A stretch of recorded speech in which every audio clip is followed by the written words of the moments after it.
예, 9월 달이 되었습니다. 벌써 시간들이 많이 지나갔는데요. 우리가 또 9월 첫째 주 예배 시간이 되었습니다. 연일 계속되는 베트남의 코로나 상황들, 여러 가지 예측들도 있고 또 분석들도 있지만 또 우리에게 주어진 시간들을 잘 활용하시고요. 또 온라인으로 계속 예배를 하다 보면 좀 집중하는 것에 조금 좀 부족하지 않나 하는 의견들도 많은 것을 제가 듣고 있습니다. 하지만 또 예배는 우리가 형식보다는 마음이죠. 마음으로 하나님을 인정하고 고백하는 시간이 굉장히 중요합니다. 우리 그런 마음으로 오늘도 비록 각자의 곳이지만 하나님께 진심으로 예배를 드리는 시간으로 그렇게 마음을 모아주시고요. 함께 묵도하심으로 이렇게 예배를 하나님께 올려드리겠습니다. 기도하겠습니다.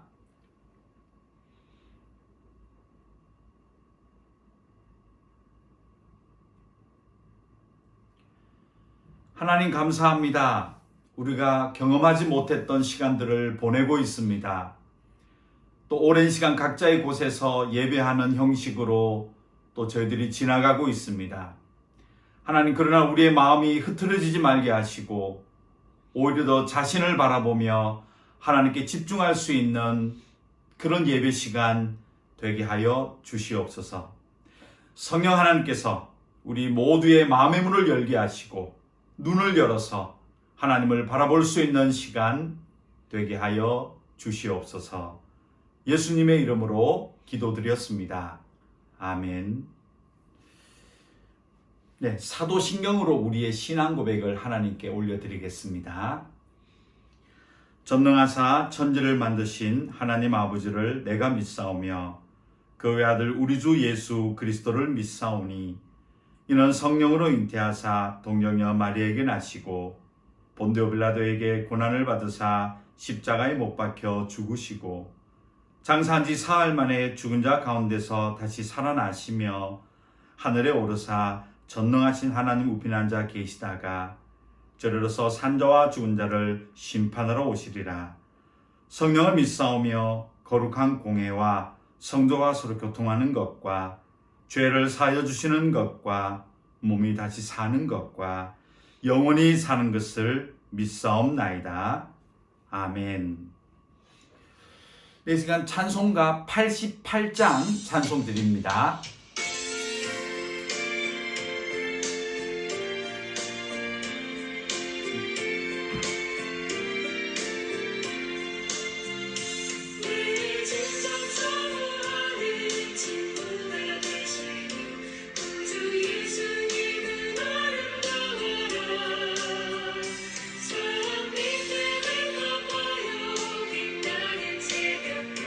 주님 영원을 길어주옵소서.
우리가 첫 번째 주간은 우리의 조국 대한민국을 위해서 늘 기도하지요.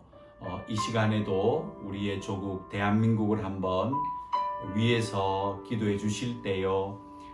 한국도 지금 코로나 상황으로 또 교회들이 긴 시간 어려움들을 겪고 있습니다.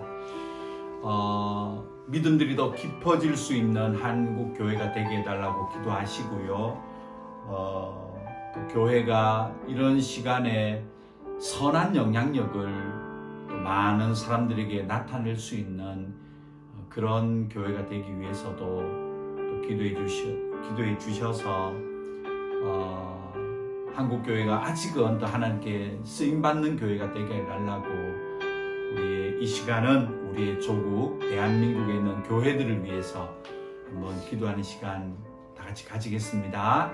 기도하겠습니다.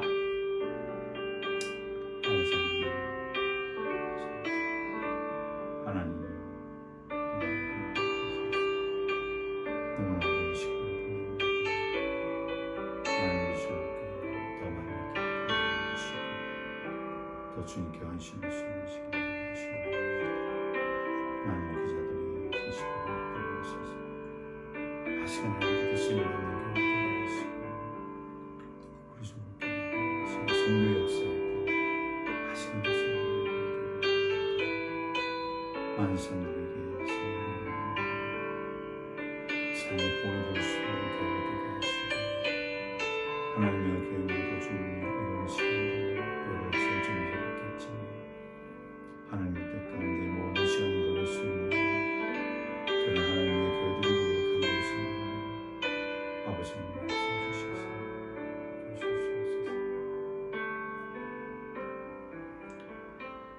하나님 감사합니다. 우리가 짧은 시간이지만 조국에 있는 많은 교회들을 위해서 기도하였습니다. 오랜 코로나 상황으로 여러 가지 어렵고 힘든 시간을 보내고 있지만 하나님 우리의 조국 대한민국에 있는 많은 교회들이 더 믿음이 깊어지고 하나님께 헌신할 수 있는 시간 되게 하여 주시옵소서.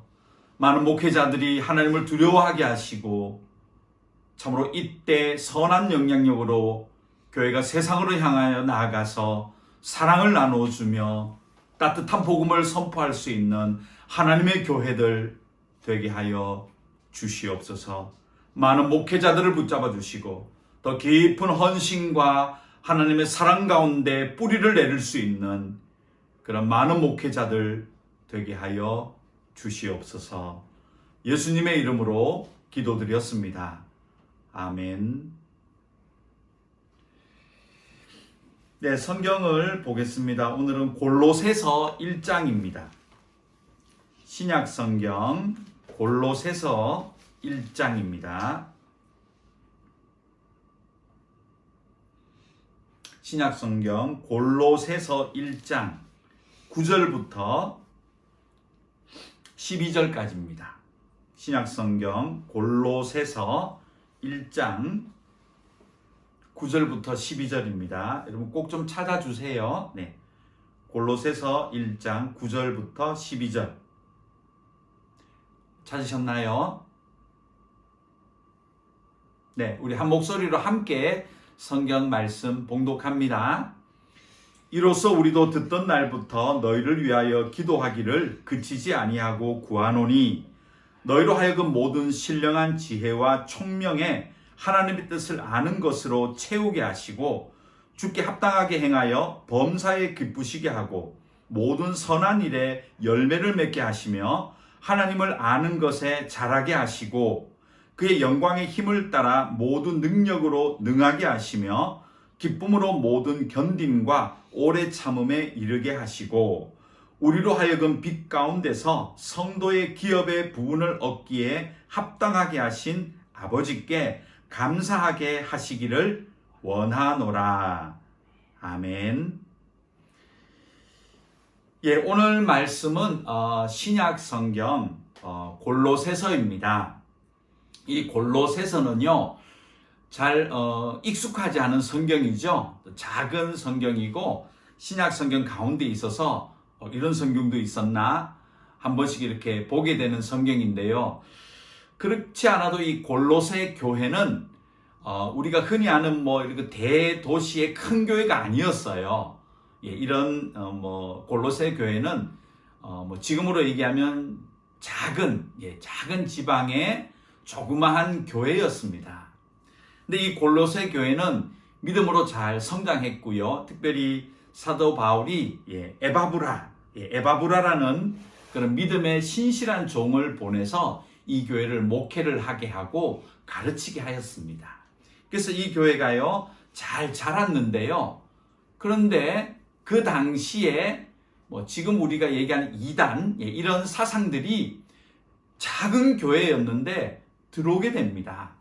그래서 많은 성도들이 뭔가 그럴싸해 보이는 이런 하나님이 아닌 그런 사상들에 노출되기 시작하고 약간 교회에 이제 어려움이 온 겁니다. 이 이야기를 사도 바울이 듣고 안 되겠다. 이제 내가 편지를 써서 다시 한번 믿음과 또 신앙생활에 대해서 또 분명히 좀 정리를 해서 제가 몇 번 말씀드렸죠. 가짜는 가짜 구별법이 아니고요. 진짜를 보면 가짜가 구별되거든요. 그래서 골로새서를 써서 사도 바울이 진짜 복음이 무엇이고 또 그 복음에 합당한 신앙생활이 무엇인지를 간략하게 잘 요약을 해 주었습니다.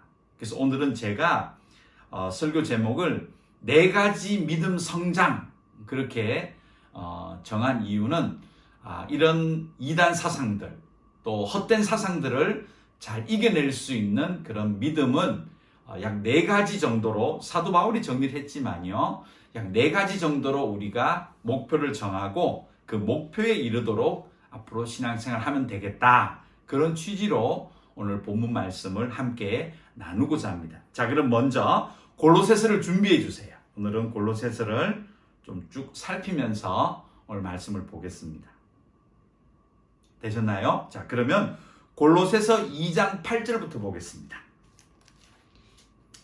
골로새서 2장 8절을 먼저 보세요. 꼭 찾아주세요. 골로새서 2장 8절입니다. 같이 읽어볼까요? 누가 철학과 헛된 속임수로 너희를 사로잡을까 주의하라. 이것은 사람의 전통과 세상의 초등 학문을 따름이요 그리스도를 따름이 아니니라. 자, 제가 좀 전에 말씀드렸듯이 이 골로새 교회에 지금 엉터리 사상들이 들어온 겁니다. 그런데 이것은 사도 바울이 딱 정리하죠. 이것은 하나님께로 온 사상이 아니다. 그리스도로 말미암은 것이 아니고 세상이 얘기하는 흐름과 사상이다. 자, 사도 바울은 세상을 사탄이 지배하는 영적인 세계로 보았습니다. 그래서 이 사탄은 지금도 하나님의 사람들, 그리스도를 따르는 사람들을 넘어지게 하는데요. 자, 그러기 위해서는 아주 비슷하게 보이지만 끝에 가서는 달라진다. 이것이 한자로 이단이잖아요. 마지막에 다르다. 그 뜻이거든요. 그래서 그렇게 처음에 교회에 들어오기 때문에 처음에는 비슷해 보입니다. 그러나 사도 바울은 분명히 얘기합니다. 우리가 신앙생활을 하다 보면 2가지 사조와 항상 싸우게 된다. 지금도 마찬가지예요. 2000년도도 마찬가지고요. 근데 이게 뭐냐면 하나님, 그리스도로부터 오는 하나님 중심의 사상. 또 하나는 세상의 흐름에서 따라오는 그런 인간적인 사상. 인본주의죠. 이 2가지가 항상 서로 대결하는 구도로 이 세상이 되어 있습니다. 그래서 사도 바울은 골로새 교인들에게 먼저 이것을 주지시켜요. 자, 우리의 싸움은 하나님 중심과 세상 중심의 싸움이다. 자, 그리고 또 들어가 볼까요? 6절입니다. 1장 6절. 자, 1장 6절에 한번 가보시죠. 찾으셨나요? 같이 읽습니다. 이 복음이 이미 너희에게 이름에 너희가 듣고 참으로 하나님의 은혜를 깨달은 날부터. 자, 여기까지 한번 보죠. 자, 여기 보면 우리의 믿음이라는 것이 어떻게 시작되는지가 나와요. 그 다음에 7절 한번 보세요. 같이 읽을까요? 이와 같이 우리와 함께 종된 사랑하는 에바브라에게 너희가 배웠나니 그는 너희를 위한 그리스도의 신실한 일꾼이요 그러죠. 자, 믿음, 복음, 믿음은 반드시 전하는 자가 있습니다. 사람을 통해서 하나님은 복음을 전하게 하세요. 자, 기억하십시오. 믿음은 사람을 통해서 전파된다. 그래서 우리가 전도를 하고 선교를 해야 되는 겁니다. 자, 그 다음에 6절로 올라가 보면요. 자, 들은 다음에 먼저 들어야 되죠. 믿음은. 그 다음 어떻게 되나요?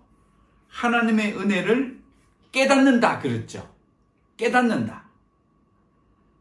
들었을 때 깨닫는 겁니다. 믿음은.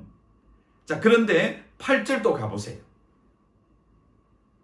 읽어볼까요? 성령 안에서 너희 사랑을 우리에게 알린 자니라.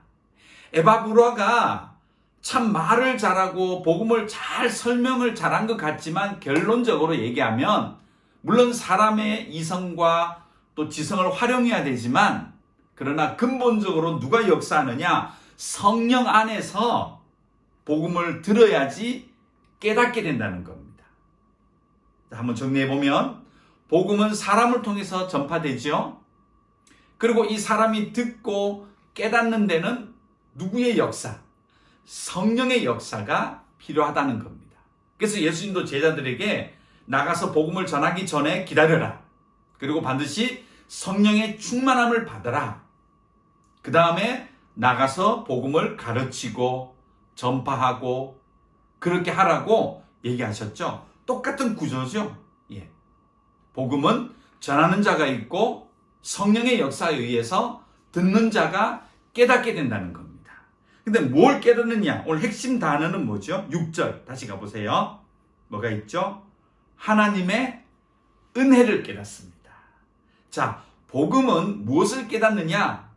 그렇구나, 우리가 죄인이었는데 멸망의 자녀들이었는데 우리를 버리지 않으시고 그리스도를 통해서 그의 피 흘리심과 그의 죽으심과 부활 승천으로 우리에게 하나님의 은혜를 주시는구나 라는 하나님의 은혜를 깨닫습니다.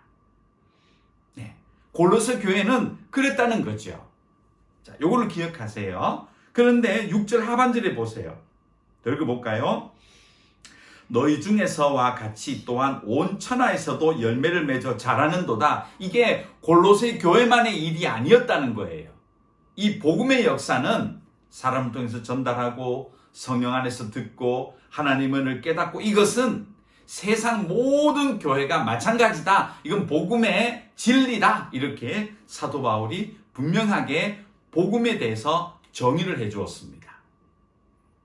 여러분은 어떠신가요? 여러분 들으셨나요? 깨달으셨나요? 하나님의 은혜 감사하신가요? 성령 안에 계시다는 증거입니다. 자, 그 다음에 이제 오늘의 핵심 본문은 이제 9절부터입니다. 자, 이렇게 복음을 정의한 사도 바울이 9절부터는 약 4가지로 골로새 교인들이 자, 이렇게 믿음으로 복음을 하나님의 은혜를 깨달았으니까 이 다음부터는 약 4가지 방향으로 믿음이 성장하셔야 됩니다. 라고 목표를 정해줍니다. 그러면서 9절의 말씀 보면은 이 이야기를 내가 듣고 아, 골로새 교인들도 복음을 받았구나. 참 감사하면서 그와 동시에 내가 이제 골로새에 있는 하나님의 성도들을 위해서 기도하기를 시작했다. 근데 내 기도는 항상 이 하나님의 은혜를 깨달은 자들이 4가지 방향으로 믿음 성장하는 것을 위해서 내가 기도한다. 라고 9절부터 12절까지 얘기하는 겁니다. 이것이 오늘 설교의 핵심이에요. 그래서 우리도 복음을 깨달았으면 하나님의 은혜를 깨달았으면 4가지 방향으로 믿음이 성장해 나가야 된다라는 것을 기억하시고 우리가 애쓰고 수고하셔야 됩니다. 자, 먼저 하나하나를 먼저 보도록 하겠습니다. 9절 들어가 보겠습니다. 찾으셨죠? 네. 자, 시작합니다. 9절입니다. 이로써 우리도 듣던 날부터 너희를 위하여 기도하기를 그치지 아니하고 구하노니. 자, 첫 번째입니다. 너희로 하여금 모든 신령한 지혜와 총명에 하나님의 뜻을 아는 것으로 채우게 하시기를 원한다. 자, 예수 믿은 다음에요. 하나님의 은혜를 깨달은 다음에 우리의 지혜와 총명, 우리의 지식에 사람이 우리가 지적인 능력이 있잖아요. 그냥 가만히 있어서 막 깨닫지 않잖아요. 그다음 우리가 책을 보고 공부하고 체험하고 그렇게 나가잖아요. 연구하고 개발하고. 자, 그런 어떤 우리의 지혜와 총명을 다 활용하여서 하나님의 뜻을 알아가야 된다. 그리고 10절 하반절에 가보세요. 10절 마지막에 가보세요. 이렇게 되어 있죠. 하나님을 아는 것에 잘해야 된다. 같은 말이에요. 즉 우리의 이성과 지적인 능력과 판단에 의해서 그 다음부터 하나님의 은혜를 깨달은 다음부터 우리는 하나님에 대해서 알아가야 된다는 거예요. 우리 지적인 능력을 다 동원해서요. 자, 우리가 하나님을 어떻게 알 수 있겠습니까? 하나님의 말씀에 들어있다는 거죠. 하나님은 자기를 말씀을 통해서 계시하셨어요. 구약에는 어떻게 하셨죠? 직접 말씀하셨죠? 하나님이 직접 얘기하셨죠. 근데 신약에서는 그게 어떻게 되죠? 말씀이 육신이 되어 우리 가운데 거했다. 그 누구죠? 예수 그리스도. 예수님이 직접 보여주시고 말씀하셨어요. 그리고 지금은 이 세상에 안 계시죠? 그러나 성령 하나님으로 우리에게 계시면서 뭘 하시죠? 하나님의 기록된 성경 말씀을 깨닫게 해주시고 계신 것이죠. 자, 요걸 한번 찾아보고 가야 되겠는데요. 요한복음 14장 26절. 요한복음 14장 26절. 요한복음 14장 26절에 한번 가보세요. 몇 번 보았던 말씀입니다. 같이 읽습니다. 보혜사 곧 아버지께서 내 이름으로 보내실 성령, 그가 너희에게 모든 것을 가르치고 내가 너희에게 말한 모든 것을 생각나게 하리라. 자, 구약은 하나님이 직접 계시 말씀, 신약은 그 말씀이 예수로 오셨고, 지금은 성령으로 계시면서 예수님이 하신 말씀, 이 성경의 모든 것들을 우리에게 가르치시고 생각나게 하신다는 겁니다. 그래서 우리는 예수 믿은 다음에 어떻게 해야 되나요? 하나님에 관한 지식을 계속 알아가야 돼요. 공부해야 된다는 거죠. 그래서 제자들에게도 가르쳐 지키게 해라. 그렇게 말씀하셨죠?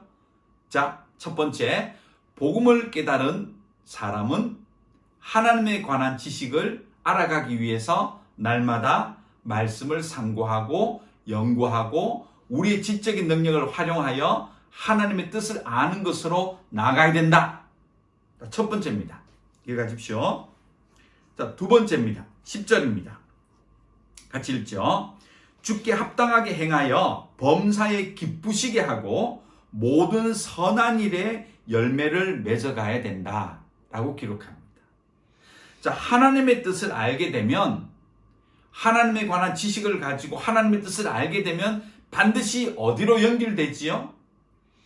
삶으로 연결되어집니다. 이게 삶으로 연결 안 되어지면 이건 주관적인 하나님일 수 있어요. 자기 혼자 생각에 그냥 하나님에 관한 것들을 그냥 갖다가 넣어서 자기 생각에 합리화를 해 나가는 거죠. 복음은 그렇지 않습니다. 진정한 복음을 깨달으면 하나님께서 뭘 원하시는지를 알기 때문에 우리의 삶의 방향이 10절 다시 보시죠. 주께 합당하게 행한다. 아, 이것이 하나님께 합당한 것이구나. 그 다음 또 뭐죠? 모든 일에 하나님을 기쁘시게 하는 일이 무엇인가 깨닫게 됩니다. 그것이 삶에서, 행동에서 열매로, 착한 열매로 맺어지는 겁니다. 자, 요것은 한번 성경을 보고 얘기하겠습니다. 마태복음 5장 16절. 마태복음 5장 16절. 마태복음 5장 16절입니다. 찾으셨나요? 읽어보죠. 이같이 너희 빛이 사람 앞에 비치게 하여 그들로 너희 착한 행실을 보고 하늘에 계신 너희 아버지께 영광을 돌리게 하라. 자, 이 얘기도 예수님이 하신 얘기예요. 하나님 말씀이에요. 하나님이 그러셨죠? 너희 빛을 사람 앞에 비치게 하여 너희 착한 행실을 보고 그 사람들이 하나님께 영광을 돌리게 하라. 자, 이거 예수님이 하신 산상복음 말씀이에요. 오늘 본문으로 다시 와보세요. 10절. 똑같은 맥락이죠. 주께 합당하게 행하여 범사에 기쁘시게 하고 모든 선한 일에 열매를 맺어라 라고 되어 있죠. 자, 두 번째를 정리해 봅니다. 우리가 복음을 깨달은 다음에 하나님에 대해서 깊이 또 알아가게 되고 또 하나님과 교제하게 되면 하나님이 원하시는 삶의 기준이 나와요. 자, 이것이 우리를 어떻게 인도하죠? 선한 일을 행할 수 있는 능력으로 또 동력으로 동기로 인도합니다. 그래서 선한 열매를 자꾸 맺으려고 해야 된다는 것이죠. 기억하십시오. 삶에서 선한 일에 열매를 맺어가야 된다. 두 번째였습니다. 세 번째입니다. 11절입니다. 같이 읽어볼까요? 그의 영광의 힘을 따라 모든 능력으로 능하게 하시며 기쁨으로 모든 견딤과 오래 참음에 이르게 하신다 라고 기록하죠. 자, 여기 다시 한번 보세요. 세 번째는 우리가 믿음으로 자라고 말씀으로 자라고 선한 열매를 맺어가다 보면 무엇이 오냐 하면요, 11절 하반절에 보면 견딤과 오래 참음이 나오죠. 보통 우리가 견딘다, 오래 참는다, 이건 언제 쓰는 말이죠? 그렇죠. 어려움을 당했을 때, 또 여러 가지 불편한 일을 만났을 때, 또 답답한 시간을 맞이했을 때, 두려운 시간이 왔을 때, 걱정 있는 거리가 왔을 때잖아요. 그때 우리가 견디고 또 힘들지만 참는다, 이런 표현을 하잖아요. 근데 사도 바울이 왜 이 표현을 했을까요? 그렇죠. 예수 믿은 다음에도 제가 몇 번 말씀드렸죠. 우리는 지난주 기억하십니까? 제가 숙제를 점검 안 했지만 대면 예배하면 언젠가 제가 점검하겠습니다. 전도서 3장이 나오죠. 여러 가지 때를 만날 수 있다. 예수 믿는다고 그 때가 없는 게 아니에요. 다 형통해지는 게 아니라고 말씀드렸죠. 그래서 하나님의 자녀는 이런 때 저런 때를 만날 수 있다. 그때 우리는 하나님의 자녀는 어떻게 되냐? 다시 한번 보십시오. 모든 견딤과 오래 참을 수 있는, 인내할 수 있는 그 시간을 정면 돌파할 수 있는 그런 능력이 우리에게 있어지기 위해서 자꾸 믿음이 자라나야 된다 라고 11절 말씀에 이야기합니다. 그런데 그 어려움과 환난과 여러 가지 역경들, 답답한 시간들이 우리 능력으로 하라는 게 아니에요. 다시 한번 보세요. 11절 다시 한번 보세요. 그의 영광의 힘을 따라. 그렇죠. 우리 힘이 아닙니다. 하나님의 믿음의 힘, 복음의 힘, 성령의 힘이 우리에게 주어진 그 때를 견디고 이겨나갈 수 있는 능력이 된다는 거죠. 한번 보십시오. 모든 능력으로 능하게 하시고, 그렇죠? 내게 능력 주시는 자 안에서 내가 모든 것을 할 수 있다. 이거는 내가 하나님 주시면 내가 복권도 되고 합격도 되고 그렇게 뜻이 아니에요. 어떤 어려움이 왔을 때 그 어려움을 인간적인 힘으로는 너무 힘들고 좌절하고 버리고 싶지만 하나님의 능력에, 하나님의 힘으로는 그 모든 시간들을 능히 내가 통과할 수 있다. 그 뜻이거든요. 그렇게 된다는 거죠. 그리고 보십시오. 기쁨으로, 오히려 그 시간이 고통의 시간이 아니라 이 속에서 하나님이 이걸 원하시는구나. 내가 이 과정을 지나며 더 단단한 하나님의 사람이 되는구나. 라고 하는 기쁨의 마음으로 그 시간을 지날 수 있다. 라고 오늘 본문이 얘기하고 있습니다. 자, 이것은 우리가 한번 찾아볼 필요가 있습니다. 욥기서를 한번 가볼게요. 구약 성경 욥기서 23장을 가보세요. 욥기서 23장을 한번 가보십시오. 좀 뒤에 앞쪽에 있습니다. 구약 성경 욥기서 23장 10절. 욥기서 23장 10절입니다. 12절까지입니다. 욥기서 23장 10절, 11절, 12절 같이 한번 읽어보죠. 그러나 내가 가는 길을 그가 아시나니 그가 나를 단련하신 후에는 내가 순금같이 되어 나오리라. 11절입니다. 내 발이 그의 걸음을 바로 따랐으며 내가 그의 길을 지켜 치우치지 아니하였고 내가 그의 입술의 명령을 어기지 아니하고 정한 음식보다 그의 입의 말씀을 귀히 여겼도다. 자, 이 고난의 시간, 어려움과 역경의 시간을 지나며 하나님의 능력으로 기쁨으로 지나는 자들은 이 자세예요. 10절. 이 훈련으로 내가 훈련되겠구나. 더 순동화 강한 순금으로 내가 단련되고 있구나. 그렇게 생각한다는 것이죠. 그러면서 11절 보십시오. 내 발이 그의 걸음을 바로 따랐다. 내가 그의 길을 지켜 치우치지 아니하였다. 인간적으로 그 시간을 벗어나고자 계산하고 여러 가지 인맥을 동원하고 돈을 쓰고 그런 게 아니라는 거예요. 그 자리에서 하나님 말씀에 따라서 바르게 정면 돌파했다. 다른 길을 가지 않았다. 하나님이 원하시는 길로, 그 길로 내가 직진해서 나갔다 라고 얘기하잖아요. 12절 말씀에 내가 그의 입술의 명령을 어기지 않았다. 어려운 순간이라고, 예외의 시간이라고 이렇게 해도 되겠지가 자기를 정당하지 않고요. 그런 시간이 왔을 때라도 하나님의 사람은 정직하고 바르게 하나님의 방법대로, 하나님 말씀대로 기쁨으로 그 시간을 지나갈 수 있는, 이렇게 믿음이 성장을 해야 된다는 겁니다. 자, 오늘 본문으로 돌아와 주세요. 11절 말씀은 바로 그 말씀입니다. 이 한 주간 욥기서 23장 10절 12절 세 절을 매일같이 좀 봐주세요. 아주 중요한 구절입니다. 우리가 어떤 길을 걸어가야 되는지를 잘 보여주고 있습니다. 자, 마지막 네 번째입니다. 12절입니다. 골로새서 1장 12절 읽습니다. 우리로 하여금 빛 가운데서 성도의 기업의 부분을 얻기에 합당하게 하신 아버지께 감사하게 하시기를 원하노라. 아멘.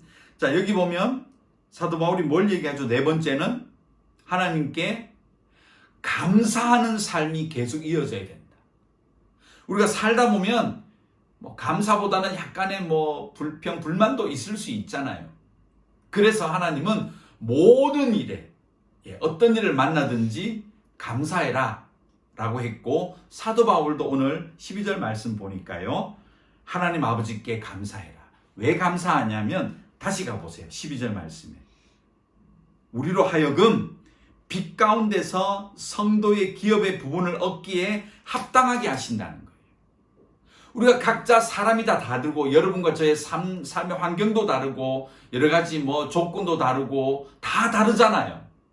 그러나 하나님은 그 사람에게 가장 알맞게 하나님의 사람으로, 성도로 가장 알맞은 환경과 여건을 허락하셨다는 거죠. 이걸 깨달으면 하나님께 날마다 감사할 수 있어요. 근데 절대적으로 자꾸 비교하니까, 나는 왜 이런 차를 타지? 내 집은 왜 이렇지? 나 건강은 왜 이렇지? 내 자녀는 왜 이렇지?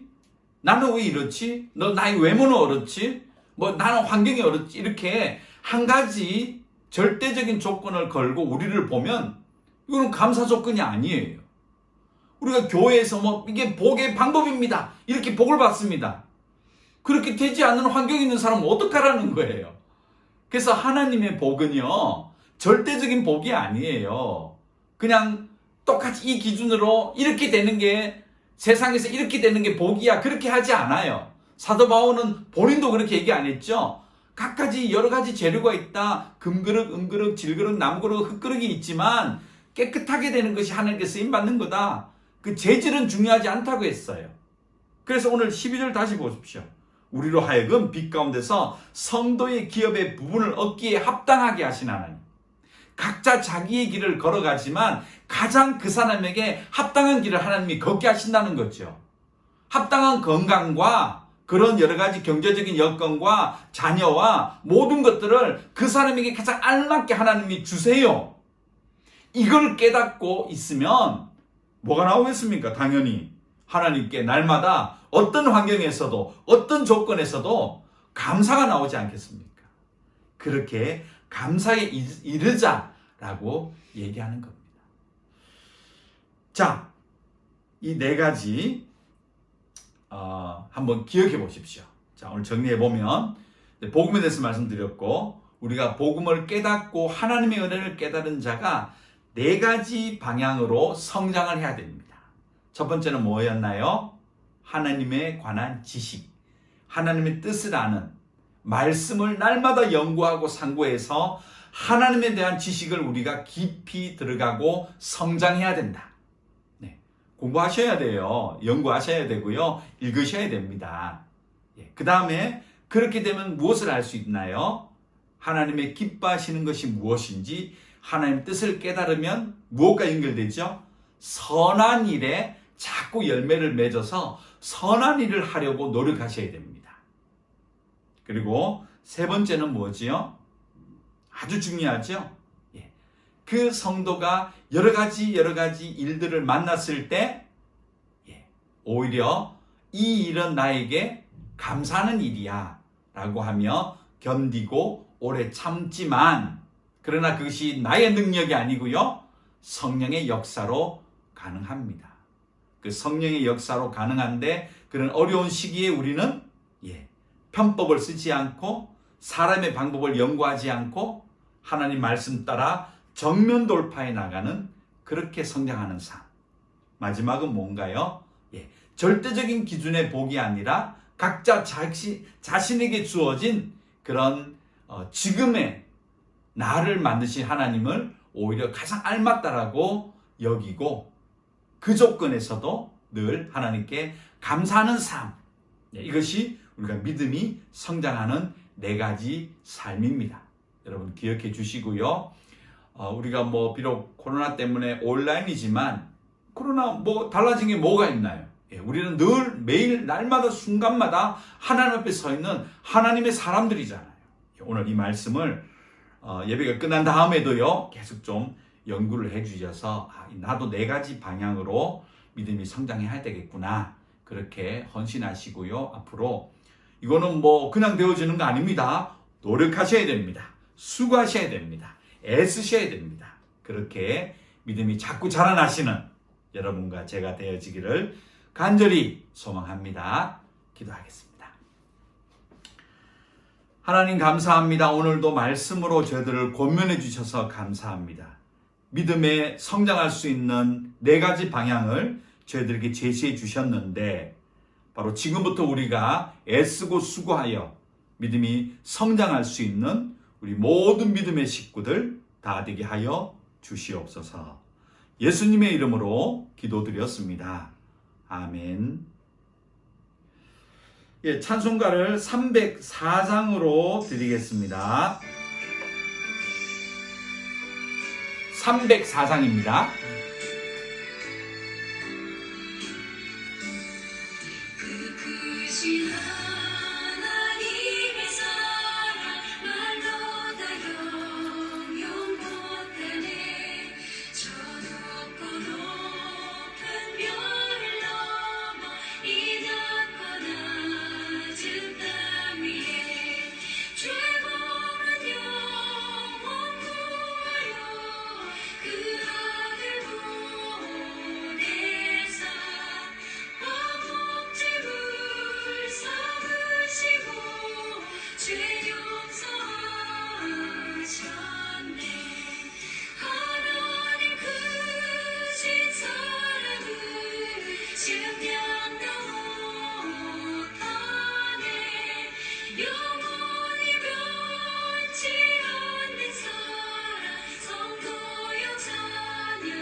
기도드리겠습니다. 지금은 우리 주 예수 그리스도의 은혜와 하나님의 그 크신 사랑하심과 우리 속에 거주하시며 아버지라고 부르게 하시는 성령 하나님의 감화, 감동, 충만케 하심이 이제 네 가지 믿음의 방향의 길로 열심히 노력하고 애쓰기로 다짐하는 사랑하는 믿음의 식구들 머리 위에와 그들이 각자 처한 그곳과 하는 모든 생업 위에 지금부터 영원토록 함께 있을지어다. 아멘. 예, 여러분 좀 힘드시지만 각자의 곳에서 또 믿음으로 자꾸 이렇게 성장하시고요. 또 지금 베트남 정부에서 어떤 또 방역 조치를 취할지 모르겠지만 잘 협조해 주시고요. 또 거기에 따라서 저희들도 존중하며 또 잘 따르고 또 운영위원들과 함께 그런 결정을 해서 움직이도록 그렇게 하겠습니다. 여러분 또 한 주간 건강하십시오. 감사합니다.